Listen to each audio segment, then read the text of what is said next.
Subscribe करें और दबाएं बेल आइकन ताकि कोई खबर रह न जाए। नाज़रीन, भारत में शदीद बारिशों से दरिया जमुना में पानी की सतह का 45 साला रिकॉर्ड टूट गया। नई दिल्ली से भारतीय वाटर कमीशन के हवाले से भारतीय मीडिया ने बताया कि दरिया जमुना में पानी की सतह 207.72 मीटर की बुलंदी पर पहुंच चुकी। इस हवाले से भारतीय वाटर कमीशन का मजीद कहना है कि 1978 में दरिया जमुना में पानी 207.49 मीटर की सतह तक पहुंचा था। उधर नई दिल्ली के वजीर आला अरविंद केजरीवाल ने नशेबी इलाकों से लोगों की नकल मकानी की हिदायत की है। भारतीय मीडिया का कहना है कि शहर में हंगामी हालत के लिए दर्जनों कश्तियां पहुंचा दी गई।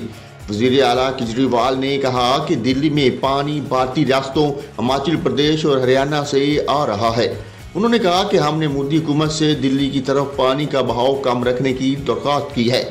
केजरीवाल ने कहा कि दिल्ली की तरफ पानी का बहाव कम होने से ही दरिया जमुना में पानी का इजाफा रोका जा सकता है।